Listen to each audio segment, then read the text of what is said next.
we're going to talk about how to change your life in 31 days. Whenever I'm thinking about any goals that I want to set or anything that I want to start to achieve, the way that I do it is I look at my life and I ask myself, what is working? What isn't working? And what do I want? So a lot of times we don't want to look at what isn't working because we use it against ourselves. In the context of this class, I want you to look at what isn't working as an opportunity to develop a goal or develop a want of something that you want to create in this month. One of the things that I want you to do as you're going through this process is you're going to ask yourself, what is it that I want to change based on what isn't working or something that you want to work better?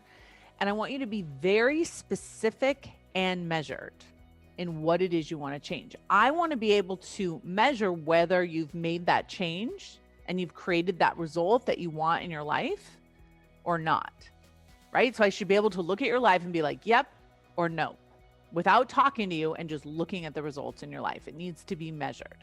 I want you to pick a result that if you accomplished it within the next 31 days, it would change the trajectory of the rest of your year.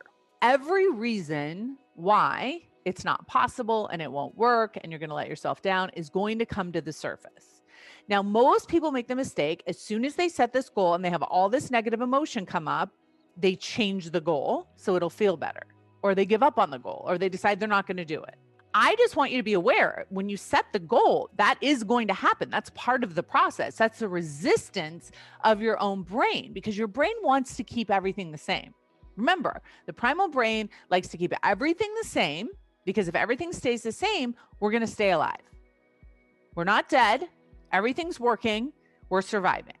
That is as much as your brain is willing to motivate you to do, is just to survive. Okay. But what you're going to do is come in and ask for more. And your brain's like, wait, that may threaten my survival. Going and doing all these different things that I don't understand, your brain's going to actually try and bring you back. So just know that's part of the process. Okay. You set a big goal. Oh, that's going to be too much work. That's going to hurt. You're probably going to fail. You shouldn't do it. You're not good enough. Notice what comes up. That's step 2. Notice the lies and the obstacles that come up. That's too hard. You aren't going to be able to do it. You're not going to feel like doing it.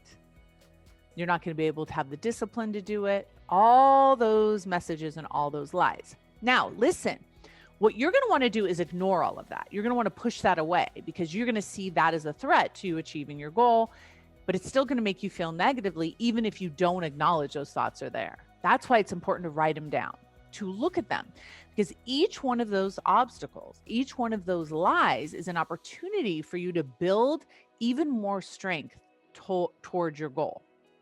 If you anticipate every single one of those obstacles ahead of time, every single thing that could get in the way of you achieving that goal, and you already have an answer for it, you already have a plan for it ahead of time, your primal brain has no chance against it.